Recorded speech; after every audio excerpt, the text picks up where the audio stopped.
Hey folks, it's time for another episode of the High Power Archery Podcast. Today's a very special podcast as I have a few guests with me. Now, you've all seen them on Facebook if you follow my posts. We have Mom Jessica, we have Leanne, my apprentice, and we have Caitlin.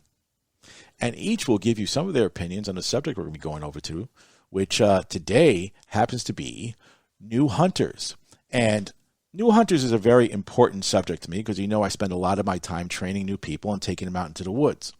So I've got a lot of listener questions this week, and we're actually working with a documentary crew who's filming this right now as we're doing it. So not only are we live, we're being watched, which is kind of interesting to begin with. But now that I have Jessica, Kate, and Leanne all petrified here, you're going to have to loosen up a little bit. So everybody say hello. Hello. Hi. Hi. Oh, hi. Come on, you know how you are. Anyway, so we'll get started. So the biggest thing has been lately is getting new people into archery. I went over a whole podcast with that. Now, initially it starts out as you want to learn how to shoot a bow for either fun, recreation, sometimes competition. In the case of these three, it first started with Jessica and with Leanne coming over to me, and they wanted to try archery out, and turned out they liked it after one lesson, and they ordered their own bows, which is great. But then the next week, they brought Kate. And something special happened with Kate, because the first time she shot a bow, she shot 3 bullseyes and had never touched a bow in her life before. We knew something was going on there, so turns out she got her own bow too. But to make things a little bit different, both Jessica and Leanne ordered hunting bows. They ordered PSC Stingers, which is an entry-level bow. Like I said, to get this thing done, you don't have to spend a lot of money. Well, they got themselves Stingers. We're ready to go. And then we had Kate, who we were going to order a junior-sized bow. But she wouldn't have any of that. So when I took out another Stinger and lowered the weight all the way down for her, guess what? That was the bow she went with. So at the time, she was only 9 years old. She's gotten so much older now. She's a whole 10. She now shoots an adult bow, a PSC Stinger, just like her mom and her sister. And that says a lot for her. It also says a lot that these three shoot at 40 yards regularly, breaking balloons. Yes, even Kate does that. She loves to break balloons. But soon after they got started, they saw me put out a deer target. And first thing they said was, "Ooh, can I shoot that?" You remember that, Jessica, don't you? Yes, I do. Okay. And turned out, I said, if you like shooting a deer target, do you ever think about going hunting? And they're like, yeah. Especially, I think the thing that changed them, and we know what that was. Remember I gave you a bunch of venison that I had left over? Yes, I did. And what happened? You took that home and you cooked it up. And the next time you said, "Oh, we got to do this. I need more of that." And now whenever Leanne sees a deer, because Staten Island is overpopulated with deer, which will get to my next part of it, she doesn't see a deer. What do you see, Leanne? Stew. Okay. Well, that's basically what she sees. Stew, chops. Yeah, I've tried to envision what she sees, but somehow I just see like pieces of meat floating by when she's looking at a deer. And then lately, if we're somewhere, she'll look at a deer like, I could hit that one right there in back of his shoulder, and that'd be the end of him. And then he'd be Stu. Yep. And Caitlin, she just likes the idea of being able to hit it, but she's too young to hunt in New York this year. But her first time will probably be next year. Jessica and Leanne have already been out a couple times with me, and we've come really close. But I'm sure their next time they're going to wind up getting the shot opportunity. We just had bad weather, which is another reason why we've delayed our podcast so long, because out there with the hunts a couple times a week, it takes up a lot of the time. And we always don't get the chance to record our podcast like we like to. Now, one of the reasons why I try to get so many people into hunting, as they know, it's not because I'm a bloodthirsty maniac. That's not what I'm into. What it has to do is, I'll give you an example. In the northeastern region here, particularly in the suburbs like Westchester County, Long Island, and even Staten Island, which is a part of New York City, we have a dense overpopulation of deer. Now, in New York City, you are not allowed to hunt deer. Why? Well, I don't know why. They keep on claiming, it's because of this, it's because of that. Doesn't really make a difference. The fact is that we have enough parkland out here in New York City. We could do it safely, especially if it's managed by the state. But they fight things over here, as they always do for every little thing. If you just want to paint the wall a color, you have to get a permit and an ordinance done for it. And they've been paying companies to sterilize deer, which has cost millions and worked out to be a terrible failure. So I get a lot of people in this, and a lot of the reason why I do that is there's a lot of places in Jersey and Long Island where they can go hunting, and it's all state-managed properties. And all those properties have deer management programs, which means you can shoot a number of deer out there, and they'll give you more tags for them. You can also shoot male or female. That's one of the advantages of bow hunting. And we get a lot of people doing that. So I would rather you come to me, get training, go out there, try it the first time with me safely than just, read a course online and just jump into the woods the next day, because all kinds of bad things can happen. But so let's get into what your first experiences were like. When you first shot a bow, what did you think? It was really nice. I enjoyed it. You enjoyed it. Was it fun? It was definitely fun. But then when you saw a deer target, what was it? It was more fun. It was more fun. And then you start to push it further and further. So now you regularly shoot between 40 and 50 yards, sneaking in something a little bit further than that if you can. Yes, and it's the same thing with you. Now, what did you like about the first time? Because if I recall, you tried the recurve and you tried the compound. You tried the recurve for exactly one shot, gave up on it, and said, no, I want to do the compound, which you did. And now do you love shooting your compound bow? I do. It's like my little precious. It's our little precious. And they have to get their weekly fix. Now, during the summer and early fall, they were shooting literally 7 days a week. So Monday through Friday, Saturday and Sunday, couple of hours at the outdoor range over here, you'd always see them. They were working with me, increasing their skills. And the fact is, they learned more in a couple of weeks and were able to shoot further than most people who've been shooting 20 years, which is pretty sad. But the average person in New York basically shoots 20 yards. And unfortunately, for most people, if you say that you shoot 30 or 40, they think that's some kind of blasphemy or sacrilege, and they look at you funny. However, most people will notice on my Facebook page that a lot of my students are all female. Why? Well, it's nothing against the boys. I have a few boy students too. But my girls learn faster and stick to it better for some reason. Case in point, Caitlin. Now, I helped you draw your bow for like the first couple, 1 or 2 weeks. And after that, you got it on your own, right? Yeah. And what did you tell me after you first started shooting 15, then 20 yards? You're like, can I go further? And I'm like, oh, okay, if you want to. And then it was 30. And then the one day I couldn't make it down to the range, I show up right about 15 minutes before daylight ends, because that's how long they shoot until there's no daylight. And I find that Jessica's shooting 50 yards. Leanne is taking pokes out there. And you were now shooting at 40. Okay. So, do you want to hunt next year for sure? Are you thinking about it? Yeah. You do, right? Okay. And is it because it's a fashion statement for you? No. That you see the deer, you don't like the way he looks, he's not fashionable, so you want to harvest that deer so that other more fashionable deers can get out there? Is that what it is? No. Then why? Because you want to do your part? Why do you want to hunt? For the meat. I think she loves eating them. Well, then that's a good enough reason. Because you can't get deer meat pretty much anywhere, and it's the healthiest meat you can possibly get. But there's nothing like harvesting it on your own.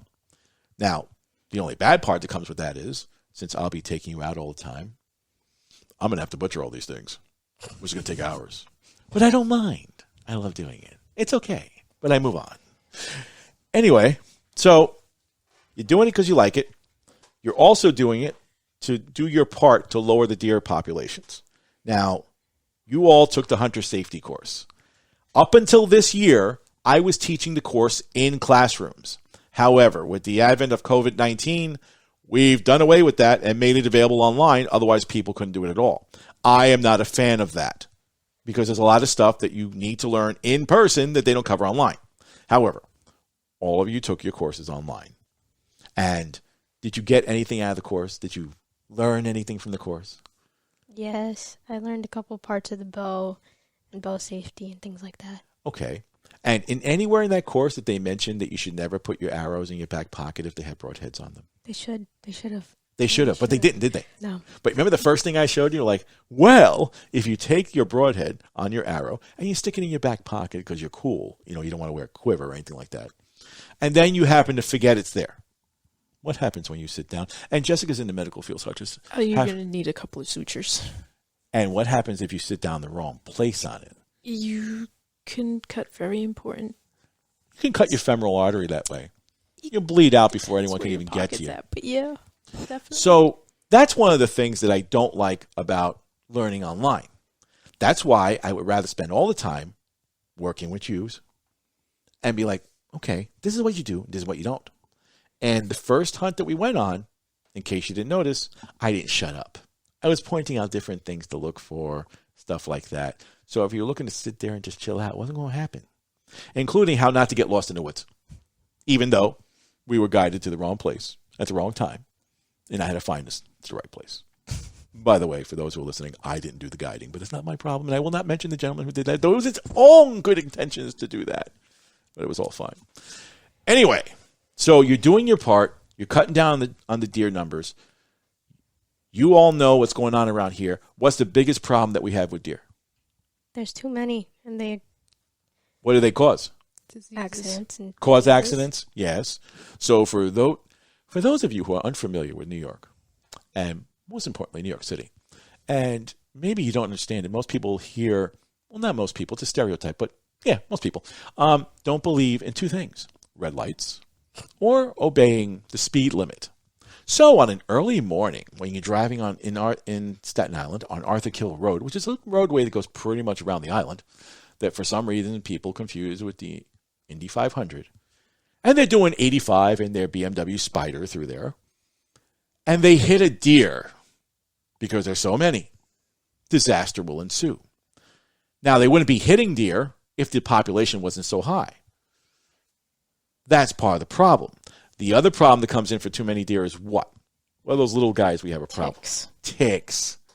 So I'm not talking facial ticks. I'm talking bad ticks. Really bad ticks. And you can get what from them? Lyme disease. And do you want Lyme disease, Kate? No. It does bad things to you. And it's not fashionable. And we know you're all about fashion. So you wouldn't like the color rings it gives you around the bite, which just would clash with everything you wear. You see, Kate's the fashionista in the group here. And when she goes hunting, trust me, she's going to wear the most stylish camo of the day. But that's next year, so we're not going to worry about that right now. But I get back to what I'm talking about. Anyway, so it has to do with the ticks. And by cutting down the deer population, you don't have the deer dropping ticks all over the place, and we can't control the tick population. But that's the main reasons why you all do this. Now, the other thing I'm going to talk about is, and this is the one that is like the taboo subject. There are some guys out there who don't think that there should be female hunters. Oh, I can see the look on Jessica's face already. And to them I say, poo-poo, too bad, I don't care. Everyone's got the right to hunt, no matter what. I don't care what color you are. I don't care what your income background is. I don't care about any of that sort of stuff. If you're willing to put in the time to learn and to do it and to hunt legally, then that is your right. But you have to understand, hunting is a privilege, not a right. But with privileges, anybody is able to do it as long as they comply with the regulations. So, what do you guys think when someone says, well, you shouldn't be doing that, you're a girl? I think a lot of things. Well, please, do share what you think. Well, I think that they shouldn't be judging us like that because, first of all, who are you to say that I don't have the capability to do so? Okay. You don't know me. You don't know anything about me. Yeah. And you don't know how much time and effort I've put into practicing for it. Mm-hmm. So before you want to say stuff like that, you should get to know who I am and Mm-hmm. how much I do to prepare for it. Okay. And then, so what do you say and you've seen them at the range, the guys who look at you funny, like, why is she shooting a hunting bow over there? Because she's going to hunt. What? Yeah, that's kind of the reaction they get. And what do you say to them? Well, I wish they would shoot while I'm shooting because all of a sudden a lot of them do stop. And anybody who thinks I shouldn't hunt should first take account of how many Robin Hoods I have at what distances. Yeah. 'Cause it's not just luck, it's skill. Yeah. And Kate, what do you think about when a boy says you shouldn't be shooting or hunting because you're a girl? I can't wait to hear this one. Yeah, she's a little bit too peeved to even answer that one right now, but she'll get to it later. Anyway, so what we found, and one of the subjects of my Don't Be That Guy segments before, was the guy who thinks that just because it's a girl shooting, he can do the same thing, yet has no skill to do it. And we see this all the time. Now, Willowbrook Park is an outdoor archery range. It's the only free to the public open archery range in the city. And it's an open field, basically, and it's notorious for people losing arrows. Now, if you're shooting at a distance that you know and that you're capable of, you shouldn't lose any arrows. But as I've seen with you three all the time, you get the dudes, and they're not men, I call them dudes, who come down there in their, muscle t-shirts while they're shooting the lightest Hoyt bows because they're, macho, the whole 9 yards. Yeah, don't get me started on that. Anyway, and what do? They see you shooting at 40 yards and they say, what? Oh, I have to put it at 40 yards. I can't have them shooting twice what I'm shooting. And what happens? What have we seen happen when that goes on? They start losing arrows. Losing arrows is an understatement for what happens. So remember that guy who was shooting out there, actually a couple of rows away from us? He started with 12 arrows. He ended with 2. Because he couldn't find his arrows because he's trying to shoot 40 yards to keep up with the girls, but the dude can't shoot past 10. This is a problem. And then I love it when they see little Caitlin shooting out there because she's shooting at 40 and hitting her target, which is not that big, busting balloons out there, shooting zombies. We try to keep it fun. I put ogres, zombie targets, you name it. And she's not missing anything. Occasionally she'll have a flyer that goes one way or the other, and we do fine. At least, we stick our homing target person, Jessica, on, and she finds it. She uses her feet to find them in the grass. But, yeah, she's shooting out there. She's shooting accurately. She knows she can shoot out there. No problem. But these dudes, they just try to make up for it. Doesn't really work all that well. We've seen too much of that. But those are the same guys with the mentality the girls should not be hunting. And then when they see you shooting at deer targets out there, it gets even worse. Because they see with that little balloon on the deer's heart, and you're shooting it at 40 yards and popping it on your first shot. How many videos do I have of you on Facebook shooting it like... Now, sometimes you have a rough day, and you're like, you might miss it twice. And I don't mean miss the whole target, just miss the balloon because you pushed the balloon to one side instead of popping it. But you go right on it, keep on it, and you shoot, and you just do it. And that's part of why I say, if you want to do this, and you have the desire to do it, it should be no problem. But, Jessica, you can tell us about this because you're usually the one shooting on the far left target. What is what we call the girl effect in the parking lot?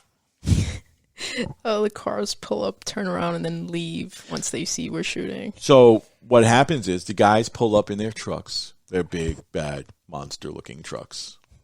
And they're going to go there shoot in the afternoon. But then they see these three shooting at 40 yards. And they're like, oh, that's not good. No, I only shoot 15. I only shoot 20. Nah. And now it's gotten to the point where the second we're always at the first table in the park. I do that purposely. But they roll in. They see you three. And they don't even stop. They roll right back out.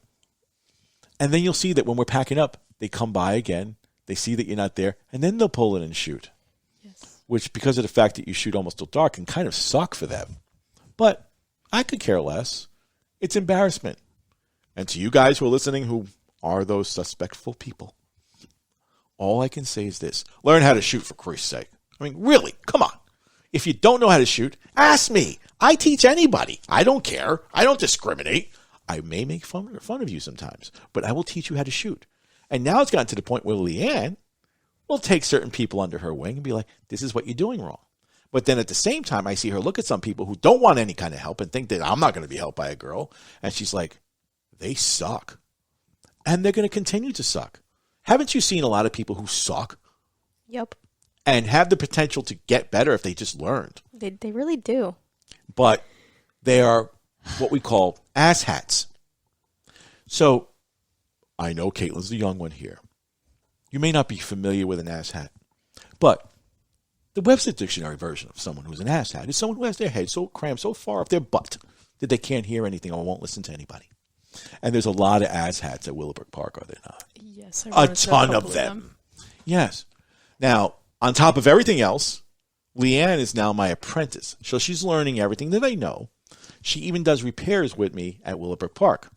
A couple of weeks ago, she made her first money doing that. And she didn't even ask for anything. People willingly like, oh no, this is too good. Here, take this. And we posted that picture of her holding a $20 bill for that peep that she installed. I wish I could get that kind of money for that, but hey, I'm not going to start that.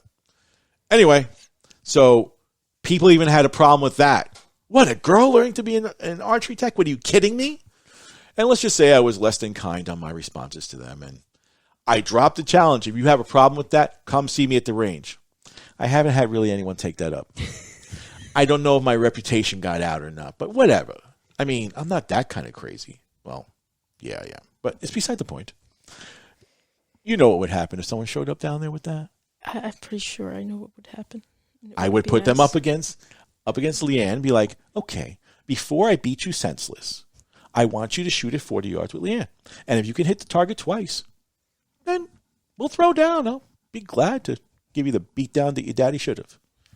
But it never gets to that. Because when they try to take that challenge, what happens? They suck. They lose their arrows. And then they walk away in shame. But that's how things go. People don't know how to be civil with other people. They don't know how to accept what it is. So the bottom line is, if you want to learn, it's your right to learn. When I started High Power Archery, is to get as many people into archery as possible. And you've seen how many people we just put in just this year alone while you've been there. It's a new people every week, and it's worked out really, really well. And you guys continue to go more and more, and now you're teaching people how to do it. Even you had given a couple of pointers to some of the other young kids that we have shooting. And you just look at people like, you really should look at that bow because that bow's got something wrong with it. Yeah. And you've seen that a lot. And a lot of guys don't want to hear that coming out of a woman until their bow blows up and they're like, maybe you were right. And then they bring it to me. And like, oh, your bow blew up. And didn't she tell you there was something wrong with it? Well, yeah. I'm like, I see. Well, normally, I'm really good with the pricing. This is how much it is to fix it. I don't charge my standard pricing. I try to help you out. But because you are an asshat, I'm going to charge you what an asshat should be paying for this. When if you had listened to Jessica in the first place, and there's a particular guy at the range whose bow clicks and is about to go anytime. Every time he draws back, I hear click. He's got a cracked limb, but he's not listening to anybody. But I don't know. You read about him sooner or later when a bow blows up in his face and he's carried away by EMS. Anyway, so you learn, you pass it on. It's like our own little disease. More and more people. And the greatest thing that I can say is when I see one of my students teaching somebody else, it's the greatest thing in the world for a teacher. And that's what I'm all about, teaching more and more people. So this episode right now has just been about a little bit like why we do it, how we do it, why it's important to get more people into the hunting there. Of course, we've had our 3 guests on here, but they're not done yet. They'll be a little bit more of them. But now we're going to get into the listener questions. So today is just 2 listener questions that we have. So Jake H. writes, this is my son Mike's first year hunting. He's 11 and wanted to get into the woods with me, so I got him certified, taking the online course or in-class course, and we went out our first time just last week. But he had a shot at a spike only 11 yards away. A spike is a young buck with only 2 points on it. He missed it low and has been kind of bummed out since then. I tried to get him into the woods again, but it was a no-go. Any advice on how to do that? Is it a lost cause? It was only his first hunt. Okay, so what we have is first time in the woods, he's 11 years old, just like you're going to be next year. And he missed a deer. Now, I guess he got traumatized, and I already responded to this email, but he got traumatized. He doesn't want to shoot again. your first time going out there, if you had a shot at a deer and you missed it, or as unlikely as that is, sometimes shooting at a real live animal is different than shooting at a target. Mm-hmm. As Jessica has found out, trying to shoot the Miracle Matrix rabbits, she took a shot at a rabbit that did a Matrix move and moved out of the way. But if that were you, would you just give up or would you want to try again? No, I would try again. See, so this young man doesn't want to try again or he's all bummed out. So what I tell people is, if you have a child who's done that the first time and he missed, sometimes you get really, really traumatized. But the only thing you got to tell them is, hey, it happens. Don't worry about it. They're like, oh my God, I can't believe I'm all angry. Most of the time they're angry at themselves for missing. Sometimes they were so nervous to take the shot, it just happened. But you got to get them out there again. So what I tend to explain to younger people is, when this sort of thing happens, think of it like this. You missed a shot. Yeah. What do? You go back and practice more so you won't miss it the next time. Now you've already been in that situation. It's not going to happen to you again, because before you got nervous, your blood was pumping. Although the other day when we almost had that shot at the doe, I think I was the more nervous one than you. And you were ready to take the shot, weren't you? Yeah. Okay. Except for that tree that was between us and him and the coyote that chased him off. So, okay. I think you would have connected on that. It would have been done. But had you missed, then what I tell people is, think of it as you missed and the deer's laughing at you. That's not good. You don't want a deer get away laughing at you. So what do you want to do? You want to make him stop laughing the next time you see him. And there's going to be a next time. Always accept the fact that there's going to be a next time. So even if you missed a buck of the woods, gigantic buckzilla walks out, you missed him. Life goes on. We're not always successful the first time we try something. If the guy who invented the airplane had just given up his first time when he crashed, of course, if he got killed, it wouldn't make a difference. But if he had just given up his first time, would we have planes today? No. If the guy who invented cars done that, would we have cars? No. They all picked themselves up and went again. So you missed the first time, go back, try harder, and tell the kid, hey, happens to everybody. I can guarantee you it happened to him the first time, to his dad, but keep going. And if you just have the right talk with him, and I even told him, I said, if you can't get him to go back in the woods with you, put him on a FaceTime, I'll talk to him. And I'm very persuasive with that sort of thing, even if I have to drag him into the woods myself. Although I think they live in Tennessee, it's going to be kind of a far drive. It might suck. But if I got to do it, I got to do it. Don't care. So that'll do it for Jake's question. Now, this next question kind of got me. And when I say got me, like, it really made me testy. So Paul B. writes, I love the podcast. My daughter Shelly listens with me, and we get a lot out of each episode. But just this past week, we had a run-in with a few guys out on public land where we hunt. They said we shouldn't be wasting a spot on a little kid, much less a girl. She got upset, and she's only 13. Any words you have that might cheer her up? We stood our ground, but it kind of killed the day, if not the week, for her. Thanks again for all you do. Okay. I'm going to say it like this. There's a lot of these macho yo-yos out there who think that girls don't belong in the woods. It actually happened to another one of my students, to Marissa.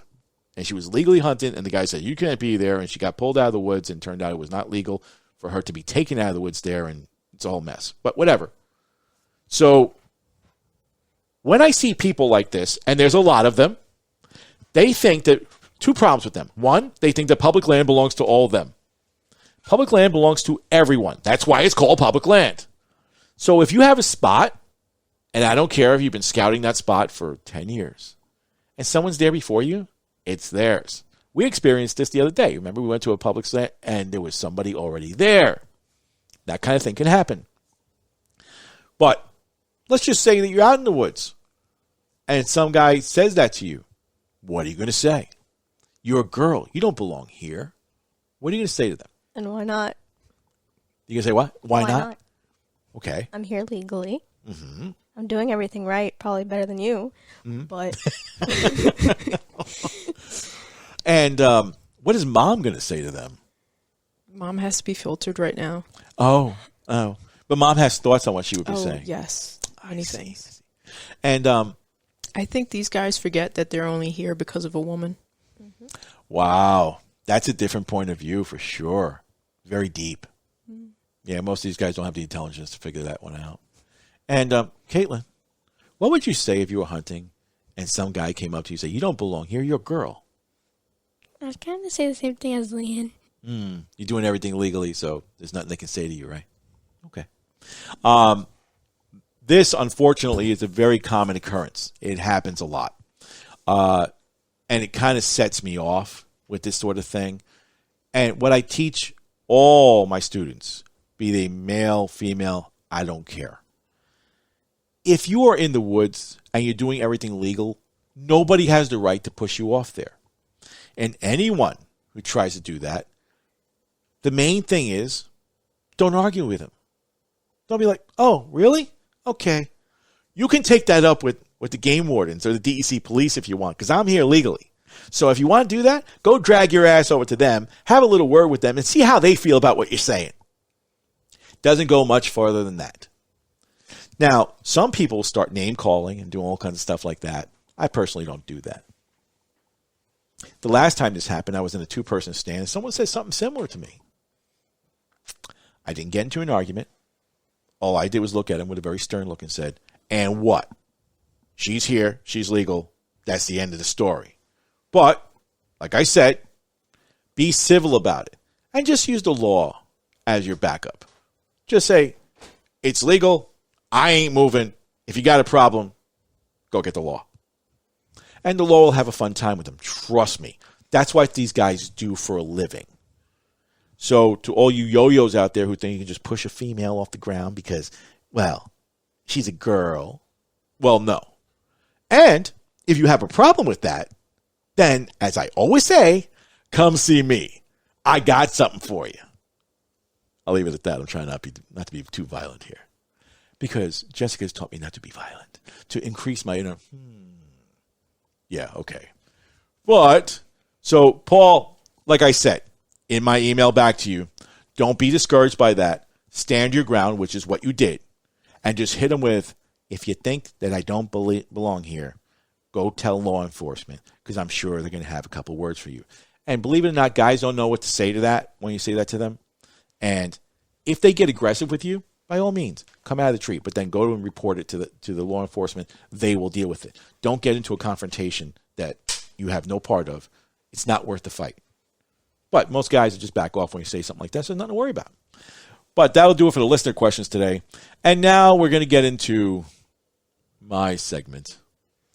Don't be that guy. Now, normally you guys know I raise my voice. I talk about these subjects that really affect me personally. I'm going to try to keep this a little mellow today, though it's not going to be easy. And this week's Don't Be That Guy goes out to those guys out there who hunt public land but think it's their own personal property. Public land, as I said before, is public. It belongs to everyone. But you're going to find the occasional dude who goes out there and says, "I've been scouting this property for 6 months. I know where every single deer is. I've got this spot, and it's mine, and no one else can take over it." Well, I hate to tell you, you're wrong. So, if someone is already there, too bad.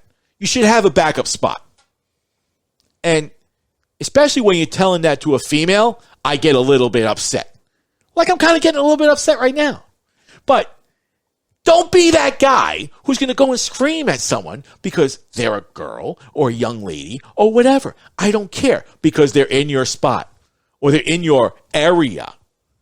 If you suck too bad where you can't get up early enough to get there first, that's your problem.